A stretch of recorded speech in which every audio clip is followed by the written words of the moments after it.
जी देखिए, अगर आपको निद्रा आ जा रही है, आप ध्यान नहीं कर पा रहे हो, वैसे आध्यात्मिक प्राणियों के लिए ये सबसे नज़दीक उसका अपना शत्रु है। इंसान का सबसे बड़ा शत्रु उसके अंदर ही समाया हुआ है, जो आलस्य रूप में रहता है, जो निद्रा रूप में रहता है। साधना के समय साधना न कर सके, निद्रा आ जाए, इसका मतलब आपके अंदर प्रेम की कमी है। इसलिए थोड़ा सा होशियार होइए, समझो, विचार करो, सोचो, जीवन कितना बचा है। पल पल आपका जीवन जा ही रहा है, ये वापस नहीं आने वाला। गफलत में मत फंसी। गफलत, यदि आप गफलत में रहेंगे तो ऐसे तो जीवन चला जाएगा ना। जीवन को अपने गफलत में मत जाने दो भाई। संसार को गफलत में जाने दो, चलेगा, लेकिन अपने जीवन को सुधारने का प्रयत्न करो।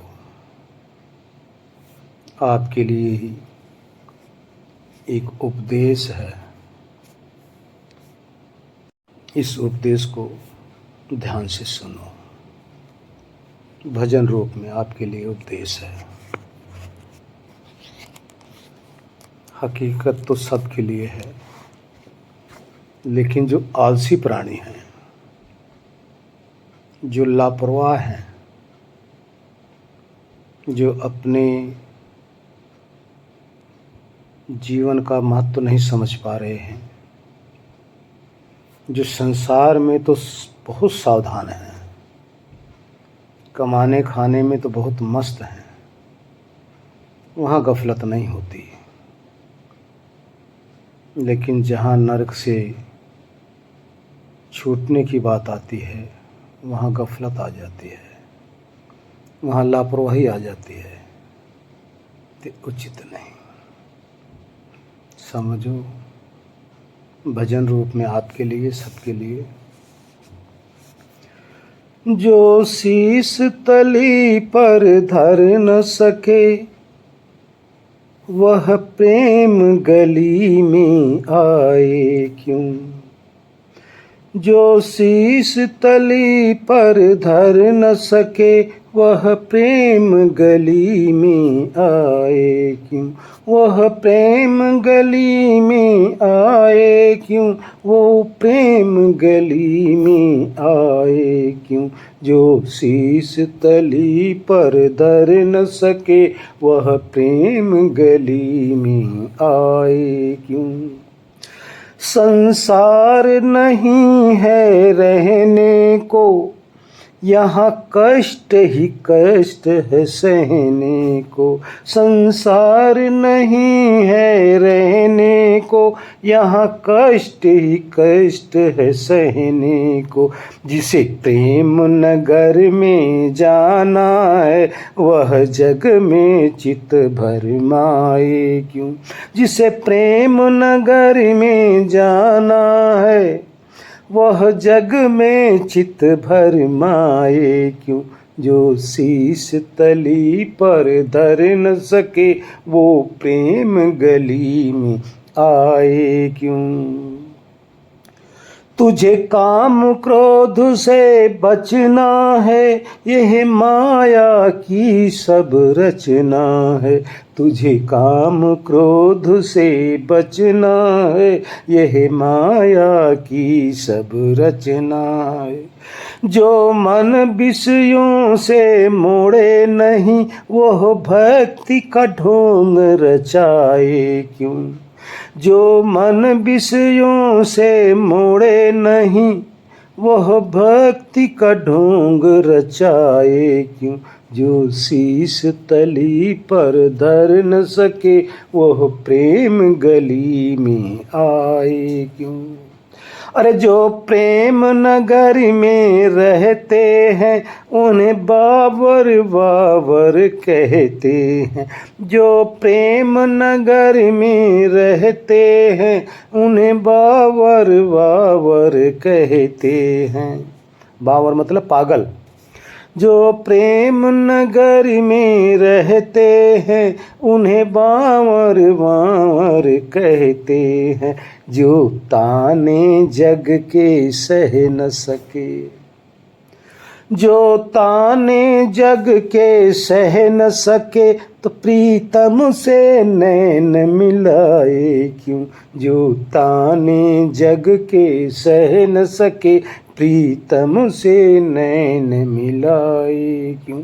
जो शीश तली पर धर न सके, वह प्रेम गली में आए क्यों। जिसे भव सागर से तरना है, उसे छोड़ खुद ही खुद मरना है। जिसे भव सागर से तरना है, उसे छोड़ खुद ही खुद मरना है। जो ज्योति प्रेम का पा न सके, वह इष्ट देव अपनाए क्यों। जो ज्योति प्रेम का पा न सके, वह इष्ट देव अपनाए क्यों। जो शीश तली पर धर न सके, वह प्रेम गली में आए क्यों। वह प्रेम गली में आए क्यों। वो प्रेम गली में आए क्यों। जो शीश तली पर धर न सके, वो प्रेम गली में आए क्यों। विजय कुमार जी, विजय कुमार जी कहाँ गए? विचार करो, क्या ये आप पे लागू हो रहा है कि नहीं हो रहा है? जी गुरुदेव, लागू हो रहा है। क्यों आलस कर रहे हो भाई? इस माया की रचना में तो भरम जा रहे हो जी। मन विषयों में तो मोड़ दे रहे हो, भक्ति में क्यों नहीं आ रहा है? जो माया यहीं छोड़ के चले जाओगे, उसमें तो खूब रम रहे हो, उसमें तो खूब मन लग रहा है ना। वहाँ तो आलस नहीं आता, वहाँ तो निद्रा भी नहीं आती। जिसको लेके जाना, जहाँ तरना है, उसमें लापरवाही, आलस्य, निद्रा। क्यों? प्रेम की कमी है, लगन की कमी है, विश्वास की कमी है, चाहत की कमी है। यही सत्य है। जो संसार है ये यही छोड़ोगे, इसका एक तिनका नहीं ले जाओगे। तिनका भी इतना बड़ा चौकीदार है इस दुनिया के अंदर, एक तिनका कोई नहीं ले जाएगा, यहाँ से ले नहीं जा सकता, संभव ही नहीं है। लेकिन ये जो कर रहे हो ना, ये सारा का सारी पूंजी आपकी है, इसमें कोई बांट नहीं सकता, और ये रह नहीं जाएगा, ये रहने वाला भी नहीं है। ये ले जाओगे साथ में, और सदा के लिए ये पूंजी सदा के लिए आपकी हो जाएगी। जुग जुगांतर जब भी, यानी आप तो सदा रहोगे ही, तो ये भी आपकी सदा ही रह जाएगी। तो ऐसी पूंजी क्यों नहीं इकट्ठा कर रहे भाई? आलस्य क्यों नहीं होना चाहिए। इसलिए सोचो, समझो, विचार करो। वचन कटु लग सकता है, नहीं गुरुदेव, कटना कहा है। हाँ, लेकिन सावधान होइए, विचार करो। अरे मौत को याद करो ना। जब भी आलस्य आए, अपनी मौत अपने सामने रख लो कि जाने वाले हो, तो क्या लेके जाओगे? जो लेके जाना है उसके लिए तैयारी करो, तुरंत, देर मत करो। हरि। आपका प्रश्न है कि आत्मा ठहरा हुआ है जबकि गतिशील है, जो ठहरा हुआ कहते हैं, तो इसका तात्पर्य क्या है? यही प्रश्न। जी गुरुदेव। जी जी, देखिए यहाँ पहले समझिए, जो ईश्वर के लिए कहते हैं कि ठहरा हुआ है, ठहरे का अर्थ एक स्थान पर स्थिर है, स्थिर है, वो उचित है, क्योंकि ईश्वर एक ही स्थान पे ठहरा हुआ है।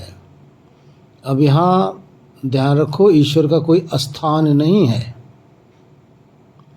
और न ही कोई ईश्वर की अवस्था है। पूरा ब्रह्मांड जहाँ जहाँ तक फैला हुआ है, समस्त लोकांतर जहाँ पहले से ऑलरेडी फैले हुए हैं, उन समस्त स्थानों पर ईश्वर पहले ही विद्यमान हैं। इसका नाम है व्यापक, अर्थात ईश्वर न आते हैं न जाते हैं, इतना विशाल काय ईश्वर है। उनको कहा जाता है कि ईश्वर ठहरे हुए हैं। लेकिन आत्मा के लिए यहाँ ध्यान रखना, उपनिषद के अंदर आत्मा शब्द आपके लिए भी कहा जाता है और ईश्वर के लिए भी कहा जाता है। यदि ये आत्मा शब्द ईश्वर के लिए कहा जाता है जो सर्वव्यापक है, यानी सर्वत्र एक समान ऑलरेडी विद्यमान है, वो न चलता है, न हिलता है, न डोलता है। जैसे आकाश न चलता है, न आता है, न जाता है, सब सारा संसार उसी आकाश के अंदर ही समस्त भौतिक तत्व अवकाश पाते हैं, इसलिए उसको आकाश कहते हैं। जितने भी लोकांतर हैं, जिसको हम रिक्त स्थान कहते हैं, वैज्ञानिक इसको ईथर बोलते हैं। सब जगह ये ईथर विद्यमान है। सारे लोकांतर अब इसी के अंदर विद्यमान है। यूं कह दो, अध्यात्म में शून्य बोलते हैं, तो इसी के अंदर सब कुछ विद्यमान है। इस तरह से आकाश न हिलता है, न डोलता है, न कहीं आता है, न कहीं जाता है, परंतु सब आकाश के अंदर ही है। सबके अंदर भी आकाश है, सबके बाहर भी आकाश है। इसी प्रकार से आकाश ईश्वर के अंदर है और ईश्वर आकाश के बाहर भी है। इस तरह से ईश्वर ठहरा हुआ है, जैसे आकाश ठहरा हुआ है। एक सब्जेक्ट हो गया। दूसरा, आत्मा के लिए अर्थात जीवात्मा के लिए, हम सबके लिए जब कहा जाता है, यहाँ अर्थ ठहरने का ये होता है कि स्वरूप में ठहरना। ध्यान रखना, स्वरूप में। स्वरूप का अर्थ है अपने अस्तित्व में ठहर जाना, एक, और अपने अस्तित्व से बाहर बिखर जाना। ध्यान देना, आत्मा ना बिखरता है और न ही ठहरने वाली बात है, जबकि आत्मा जस का तस अपने ही स्वरूप में ही, अपने ही अस्तित्व में ही है। ना वो बाहर से थोड़ा सा अलग होता है, ना अपने अंदर जाता है, क्योंकि उसके अंदर कोई पोल नहीं है। आत्मा जस का तस रहता है। यहाँ आत्मा का अर्थात हम सबका स्वरूप में ठहरने का अर्थ सिर्फ इतना ही है कि जब हम इंद्रियों के थ्रू बाहर की तरफ जब लगे होते हैं तब ये बाह्य मुक्ता कहा जाता है हम सबका, अर्थात बाहर को अनुभव कर रहे हैं, विषय विकारों में हम लीन हैं, उसमें फंसे हुए हैं, उसके अनुभव में हम तल्लीन हैं। ये कहते हैं आत्मा का बाहर बिखरना, बाहर इंद्रियों के द्वारा बाहर का अनुभव करना। लेकिन जब सभी समस्त अनुभव से हटकर जब स्वयं के अनुभव में तल्लीन हो जाता है तो इसका नाम है स्वरूप में ठहरना। ध्यान रखना, क्योंकि इस अवस्था में इस समय वो किसी अन्य का ज्ञान नहीं कर रहा है, सिर्फ अपने ही अस्तित्व का, अपना ही अनुभव, अपना ही बोध, अपने को ही जान रहा है। ध्यान देखना, क्योंकि जानना स्वभाव है, आत्मा का स्वभाव ये जा नहीं सकता, ये स्वभाव सदा ही रहेगा। इस स्वभाव वाले को ही चेतन कहते हैं। चेतन का अर्थ सचेत रहना और जड़ का अर्थ है अचेत रहना। जो सचेत ही रहता है तभी इसको चेतन कहा गया है, अविकारी कहा गया है। ये इसके अंदर विकार नहीं आ सकता कि ये अचेत हो सके। तो अब बात आई जब दूसरे के अंदर सचेत हो जाता है, दूसरे पदार्थों का ज्ञान करने लग जाता है, तब इसको बाहर बिखरना कहते हैं। यानी बाहर स्वरूप से बाहर हटा हुआ कहा जाता है। जब सबसे हट गया, बस अपना अनुभव कर रहा है, वह इसको कहते हैं स्वरूप में स्थित, इसको कहते हैं स्वरूप में ठहरना। जबकि इसका स्वभाव चेतन है, चेतन चंचल भी है। ध्यान रखना, ये आवागमन करता है, ईश्वर आवागमन नहीं करते। ध्यान रखना, ईश्वर का आवागमन नहीं है, हम आपका आवागमन है। कितने कहते हैं हम आपका आवागमन नहीं है, कितने प्रमाण देते हैं घट को और मठ को, घटाकाश और मठाकाश, घड़े के आकाश को। तो ध्यान रहे, वो आकाश जिसके लिए ये एग्जाम्पल दिया जाता वो ईश्वर के लिए है। वो ईश्वर जितना घड़े के अंदर भी है उतना ही सबके अंदर है, उतना ही आपके शरीर के अंदर भी व्यापक है, समस्त आपके इंद्रियों के अंदर भी व्यापक है। आपके रक्त के एक एक कण कण के अंदर वो व्यापक है, वो आपके अंदर ओत प्रोत हो रहा है, वो व्यापक सत्ता है। लेकिन आप वो सत्ता नहीं है, इतना तक वो ईश्वरीय सत्ता आपसे भी अति सूक्ष्म है, वो आत्मा के अंदर भी व्यापक है। जब हम आप शांत होकर बैठ जाते हैं तो उसी ईश्वर का ही गुण हमारे अंदर भासता है। जो भासता है, जो सुख स्वरूप में, जो आनंद स्वरूप में, ये ईश्वर ही है, ईश्वर का गुण भास रहा है। अब इस तरह से जब ईश्वर के गुण को अनुभव करता है, अर्थात हम आप जब अनुभव करते हैं, तो इसका नाम है स्वरूप में स्थित होना। इसको कहते हैं कैवल्य स्वरूप। जैन मुनि लोग इसको केवली कहते हैं। किसी दर्शन में स्वरूप स्थिति कहा गया है, जबकि ये चेतन जो है चंचल है, इसमें आवागमन का सामर्थ्य है। न आपको अनुभव हो रहा हो तो आप देख लो, आप अपने शरीर को लेकर सारा दिन कहाँ कहाँ डावाडोल रहते हो, आवागमन कर रहे हो कि नहीं कर रहे हो, ये स्वभाव आप में है।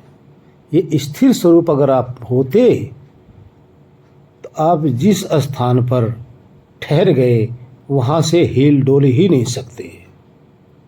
इसलिए आपका ये स्वरूप, ये स्वभाव है, आपके अंदर चंचलता है, आपके अंदर आवागमन है। तो अभी देखो, समस्त प्राणियों को आप देखिए, सब भाग रहे हैं अपने शरीर को लेकर। और तो और देखिए, मृत्यु काल में कहाँ चले जाते हैं पता नहीं चलता, और कहाँ से आकर माता की कोख में आ जाते हैं पता नहीं चलता। ये स्वभाव हम आपका है, लेकिन ये स्वभाव ईश्वर का नहीं है। ध्यान रखो, ये ईश्वर का स्वभाव नहीं है, हमारा आपका है। और मोक्ष में स्वरूप में ही रहना है। स्वरूप का अर्थ है, जैसे आप समाधि के अंदर जाओगे और वहाँ मस्त हो जाओगे, अपने अंदर जो ईश्वर भासमान रहा है उसी के अंदर वो भासता रहेगा। ईश्वर आपके अंदर भासता रहेगा, आनंद रूप में, सुख रूप में आप उसका अनुभव करते रहोगे। यही आत्मा परमात्मा का तादात्म्य है, यही ईश्वर का और आपका मिलन है। ये ऑलरेडी है, सदा से है, था, है और रहेगा। साधारण लोग को पता नहीं है। आप जैसे ऋषि, ध्यान रखना, हम संत भी नहीं कह सकते आप लोगों को। संत तो उसे कहा जाता है जो तीनों संताप से मुक्त हो जाए, और ऋषि उसे कहा जा सकता है जो रिसर्च करके, प्रैक्टिकल करके अपने ही अंदर उस ईश्वर को खोज कर उसमें ठहर जाए। इसका नाम ऋषि है भाई। तो आप लोग ऋषि हैं, ये उपाधि आपकी है। तो इस तरह से आत्मा और परमात्मा का दोनों का स्वभाव है। हरिओम। जब आप समाधि लगाकर ब्रह्मानंद में निमग्न रहते हो तो ये आपकी यात्रा समाप्त रहती है। यात्रा पे तब रहते हो जब तक आपको आपकी मंजिल नहीं मिलती। मंजिल मिल जाने के बाद में यात्रा समाप्त हो जाती है। पहले बताया गया है मोक्ष किसे कहते हैं, मुक्ति किसे कहते हैं। मुक्ति का अर्थ आप समस्त प्राकृतिक पदार्थ जितने भी हैं, जितने भी मायावी संसार है, जिसमें आपका परिवार, आपका समाज, आपका बेटी बेटे, पति पत्नी, आपका धन दौलत, आपकी शरीर, आपका मन, पूरा संसार, इसमें जब तक आप भटक रहे हो तो ये आपका माया में भटकना है। लेकिन जब इन सब से हटकर यहाँ आपका आवागमन चलता रहेगा, यहाँ आवागमन है, यहाँ आपकी यात्रा चलती रहेगी क्योंकि मंजिल नहीं मिला। लेकिन जब अपने स्वरूप में जाकर यहाँ डूब जाओगे तो ये आपकी मंजिल है। अब मंजिल पर शांत होकर आप ठहर जाओगे, और जहाँ ठहर जाओगे और जिससे छूट जाओगे, यहाँ दोनों बात ध्यान रखो, जिससे छूट जाओगे वो सब माया है। पुत्र, परिवार, समाज, पति पत्नी, धन दौलत, आपका मन, आपकी शरीर, संसार, सब माया है, सब प्रकृति है। अब इससे जब आप छूट गए तो प्रकृति से पार हो गए। इसका नाम है मुक्त हो जाना, अर्थात आपकी मुक्ति हो गई। किससे? आप चेतन पदार्थ थे, आप ज्ञान स्वरूप हो, आप ज्ञान स्वरूप होते हुए अज्ञान स्वरूप जड़ पदार्थ के साथ अपनी एकता बना लिए थे, यही आपकी अज्ञानता थी, जिससे आपका कोई संबंध नहीं था। अब आप उससे छूट गए, यह है मुक्त होना। मुक्त कौन हुआ? आप मीन्स चेतन। चेतन मीन्स आत्मा, कोई जीव कह लो, कोई जीवात्मा कह ले। अब यहां से आप मुक्त हो गए। अब मुक्त होने के बाद में आपके पास फिर कार्य रह जाता है कि आपको अपनी मंजिल मिली या नहीं मिली। मंजिल क्या है?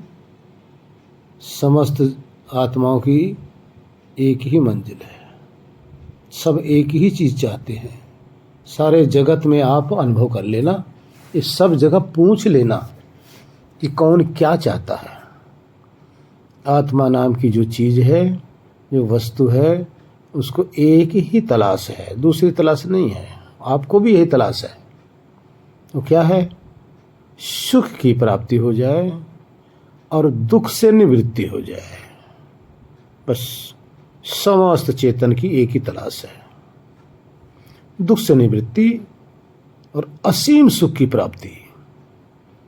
जिस सुख के बराबर भी कुछ ना हो, अधिक तो असंभव है, उसके बराबर भी कुछ ना हो। जब ऐसे असीम सुख की प्राप्ति कर लोगे तो आपकी नई कामना की उपज ही नहीं होगी। ये आपकी सबकी तलाश है। तो अब आप जब अपने अंदर ठहर जाएंगे, प्रकृति से हट जाएंगे, तो असीम सुख की प्राप्ति आपको हो जाएगी। अब उस असीम सुख के अंदर आप शांत हो जाएंगे। अब यहाँ आपकी चंचलता समाप्त, अब यहाँ आपकी भाग दौड़ समाप्त, अब आपकी यहाँ यात्रा ही समाप्त, क्योंकि मंजिल मिल गई। मंजिल मिलने के बाद में कोई यात्रा नहीं करता। आप अपने घर पे जब आ जाते हो, अब आपकी यात्रा समाप्त हो जाती है। लेकिन जब तक सारा दिन भटकते रहते हो, आपका घर नहीं मिलता, तो आप चलते ही रहते हो।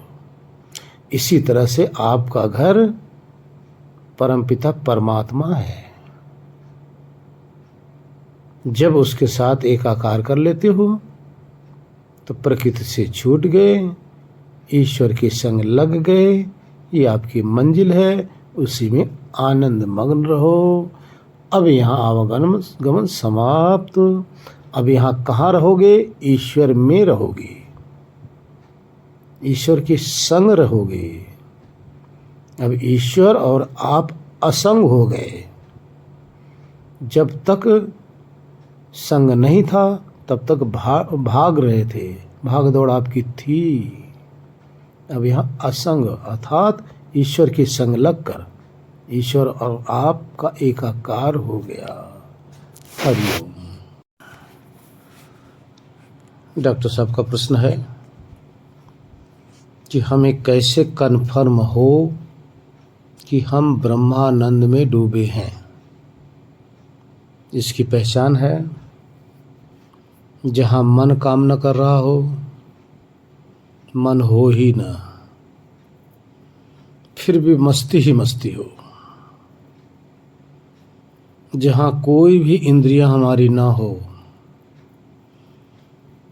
फिर भी मौज ही मौज हो, अर्थात आत्मा को बहुत प्रिय लग रहा हो, इतना प्रिय कि वहाँ से हटने की ही इच्छा न हो रही हो, वहाँ से हटना न चाहते हो। वो जो अनुकूल स्थिति है, उसको छोड़ना ही हम न चाह रहे हों। लेकिन वहाँ न तो इंद्रियां हैं, न तो मन है, न दिन है, न रात्रि है, न शरीर है, न श्वास है, न अपना किसी चीज़ का कुछ भान है, किसी चीज़ का संसार का कुछ पता ही ना हो, ना अपने आयु का ज्ञान हो, ना अपनी शरीर का ज्ञान हो, ना हम स्त्री हैं या पुरुष हैं, बच्चे हैं या जवान हैं या वृद्ध हैं, इसका कोई ज्ञान हो, किसी भी प्रकार का सांसारिक ज्ञान हो ही ना, फिर भी मस्ती ही मस्ती हो, मौज ही मौज हो, और इतना अनुकूल लग रहा हो जिसको छोड़ने की तनिक भी जिज्ञासा न हो, जिसमें बने रहने की कामना ही हमारी शेष रही हो, यही कामना रह जाए बस इसी तरह से हम इसी तरह से इसी अवस्था में बैठे रहें, अंदर गदगद हो रहे हों और अन्य कोई भान ना हो, तब समझ लो कि हम ब्रह्मानंद में ही डूबे हैं। यही ब्रह्मानंद है। ब्रह्मानंद का अर्थ है ब्रह्म का सुख, ईश्वर का सुख। लेकिन ध्यान रहे, जब आपको अनुकूल महसूस हो रहा है तो इतना ही नहीं है, आपको अच्छा लग रहा है तो इतना ही नहीं है। इसका मतलब आप उस ब्रह्मानंद का जो किनारा है वहां पहुंच चुके हो, जहां से वो सागर शुरू हो रहा है। अब आपको और गहराई में डुबकी लगाना है। जैसे जैसे इस ब्रह्मानंद सागर की गहराई में और डूबते चले जाओगे, यही जो सुख है, यही जो आनंद है, इतना तीव्र होता जाएगा, इतना तीव्र होता जाएगा कि आपकी सहन शक्ति से परे हो जाएगा।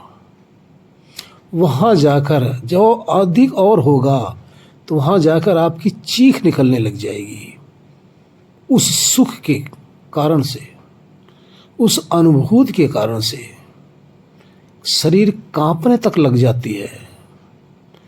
असीम यानी इतना बढ़ता चला जाता है कि उस परमात्मा के इस तीव्र आनंद को बर्दाश्त कर पाना हम सब के लिए बहुत कठिन है। इसलिए ईश्वर हमें पहले अनुकूलता प्रदान करते हैं, थोड़ा सा अनुकूलता पहले प्रदान करते हैं, थोड़ा सा सुख पहले प्रदान करते हैं। जैसे जैसे हम उस सुख के आदी होते जाते हैं, उसमें डूबने लग जाते हैं और बढ़ता चला जाता है। हमारी प्यास भी बढ़ती चली जाती है, उसमें डूबने की आदत और बनती चली जाएगी और हम धीरे धीरे और करते चले जाएंगे और उससे हमारी इच्छा की पूर्ति नहीं हो पाती, उल्टा हमारी इच्छा और बढ़ती जाती है उसी में डूबने की, उसी में रहने की। अगर 2, 4, 6 घंटे आप रह लिए, कोई कारण से आपके अंदर जब संस्कार बाहर का गया और आपको वहाँ से उठाना चाहता है तो आप उठ के राजी नहीं होगे। आप कदापि नहीं चाहोगे कि हम इस को छोड़कर हटें। यदि आप वहाँ जरा सा भी भाव आएगा हटने का तो आपके अंदर एक ही भाव, कहाँ नरक में जाऊं, इसको कैसे छोड़ूं, क्यों छोड़ूं। ये है ब्रह्मानंद, यही ब्रह्मानंद है। ना शब्द हो, ना रस हो, ना रूप हो, ना गंध हो, फिर भी मौज हो। ना आँख हो, ना कान हो, ना जीवा हो, ना रसना हो, ना त्वचा हो, फिर भी मौज हो। ना हाथ हो, ना पाँव हो, ना गुदा हो, ना कुछ हो, फिर भी मौज ही मौज हो। ना मन हो, ना मन का विचार हो, ना ख्याली पुलाव हो, ना सपना देख रहे हो, ना कोई विचार कर रहे हो, ना निद्रा में हो, फिर भी मौज ही मौज हो।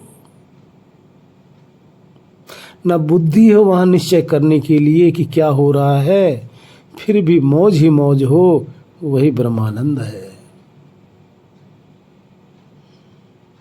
जहां ना दिन हो ना रात हो, फिर भी मौज ही मौज हो।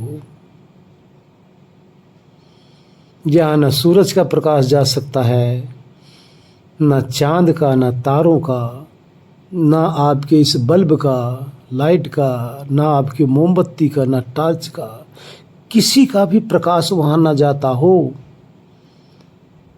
फिर भी आत्मा अपने ही प्रकाश से प्रकाशित होकर अपने ही सामर्थ्य से उस मौज को लूट रहा हो, यही ब्रह्मानंद है। इस तरह से जब आप पहुंच जाएंगे तो आप समझ लेंगे। लेकिन ध्यान रहे, यहाँ ना बेहोशी हो, ना निद्रा हो, ना तंद्रा हो, ना मूर्छा हो, कुछ भी ना हो, फिर भी आप मौज में हो। तभी समझो कि ये आप समाधि है आपकी। आपकी तंद्रा आ गई, निद्रा आ गई, मूर्छा आ गई, बेहोशी आ गई, तो समझ लो समाधि नहीं है। समाधि नहीं है, इसको समाधि नहीं कहते। समाधि उसी को कहते हैं जहां कुछ भी ना हो फिर भी मौज है। और ऐसी मौज जिसको लूट रहे होगे आप, और आपको पता चलता है कि हम ये लूट रहे हैं, मजे में हैं, मस्त हैं, वहां ये ज्ञान बना रहता है। ये आपका अपने शुद्ध स्वरूप से उस शुद्ध ब्रह्मानंद के आनंद को लूट रहे होते हो। और वही ब्रह्मानंद जिसको ईश्वर कहा जाता है, जिसको ब्रह्म कहा जा रहा है, आपको लुटा रहा है। जैसे एक पिता या एक माता अपने छोटे से बालक को अपने ही गोद में सुलाकर लोरियां दे रही है, और वो छोटा बालक माँ के गोद में लेटा हुआ मस्त हो रहा है। इसी तरह से हम आत्मा रूपी, चेतन रूपी छोटा शिशु उस परम पिता की गोद में लेटकर उस मौज को लूट रहे होते हैं, और हमारा पिता, हमारी माता वो मौज को लुटा रही होती है। यही ब्रह्मानंद है।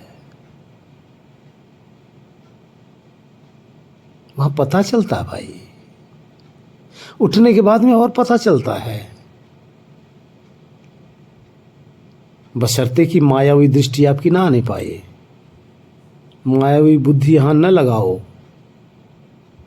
जो यथार्थ में आपको अनुभूति हो रही थी, उस अनुभूति की स्मृति में बाहर अगर बैठ गए तो आपको पता चलता रहेगा।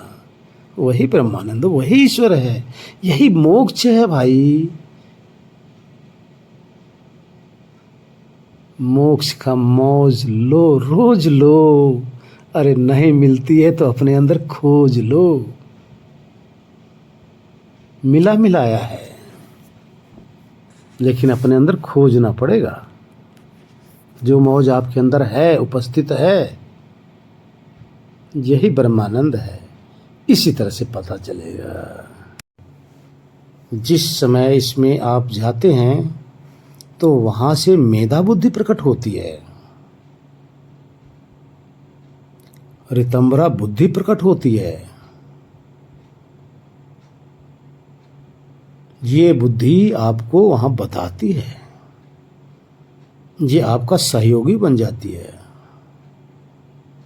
उसके बाद में आप इसी के द्वारा परमात्मा वहां आपको ये स्पेशल चीज गॉड गिफ्ट मिलता है, जिसके सहारे संसार को भी आप पहचानते रहते हैं। संसार की मोह माया से बच भी सकते हैं, और अंदर आप जाते हैं तो आपको उसकी समझ भी होती है। इसी को मेधा, इसी को प्रज्ञा, इसी को रितंबरा, शास्त्रों के अंदर ये नाम भरे पड़े हैं।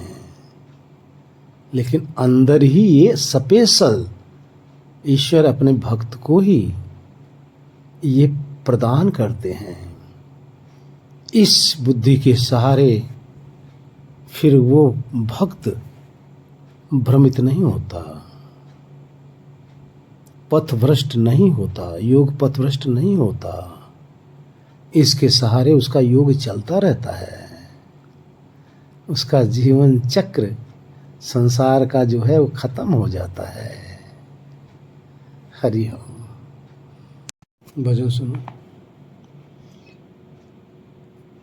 तेरी हीरा जैसी सांस बातों में बीती जाए, तेरी हीरा जैसी सांस बातों में बीती जाए, बातों में बीती जाए, हाँ बातों में बीती जाए, तेरी हीरा जैसी सांस बातों में बीती जाए।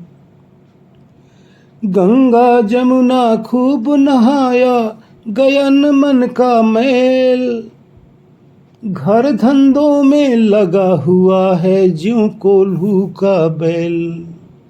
गंगा जमुना खूब नहाया गया न मन का मैल, घर धंधों में लगा हुआ है ज्यों कोल्हू का बैल। तेरे जीवन की ये आशा, तेरे जीवन की ये आशा बातों में बीती जाए, तेरे हीरे जैसी सांसा बातों में बीती जाए। किया नहीं सत्संग जगत में, दिया नहीं कुछ दान, किया नहीं सत्संग जगत में, दिया न कुछ भी दान। मेरी मेरी करते मूर्ख निकल जाएंगे प्राण। किया नहीं सत्संग जगत में, दिया न कुछ भी दान। मेरी मेरी करते मूर्ख निकल जाएंगे प्राण। जैसे पानी बीच पतासा, जैसे पानी बीच पतासा बातों में बीती जाए, तेरी हीरा जैसी सांसा बातों में बीती जाए। अरे पाप गठरिया सिर पर ला दे, रहा भटकता रोज, प्रेम सहित अपने आपे का किया नहीं तू खोज।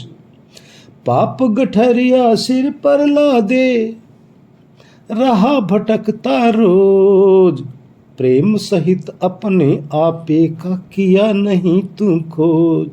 अरे झूठा करता रहा तमाशा, झूठा करता रहा तमाशा बातों में बीती जाए, तेरी हीरा जैसी सांसा बातों में बीती जाए। नस नस में प्रति रोम रोम में ईश रहा है जान, प्रकृति के कण कण में भी उसको तू पहचान। नस नस में प्रति रोम रोम में ईश रमा है जान, प्रकृति के कण कण में भी बसा है उसको तू पहचान। उससे मिलने की अभिलाषा, हाँ उससे मिलने की अभिलाषा बातों में बीती जाए, उससे मिलने की अभिलाषा बातों में बीती जाए, तेरी हीरा जैसी सांसा बातों में बीती जाए, बातों में बीती जाए, हाँ बातों में बीती जाए, तेरी हीरा जैसी सांसा बातों में बीती जाए, हाँ बातों में बीती जाए। समाज अपने सांस अपने जीवन को बात के पतंगड़ में इतना तक आध्यात्मिक प्राणी भी कुछ तेरी मेरी मैं सही की तू सही, मेरा मार्ग सही है, मेरा गुरु सही है, मैं जो कर रहा हूँ वही सही है, सब आपस में लड़ झगड़ के जो सत्य है उसको समझ नहीं पा रहे हैं। जीवन व्यतीत कर दे रहे हैं। इसलिए समझो, करो जो सत्य है, जो समझ में आए। हरिओम। ओम शांति शांति शांति। ओम।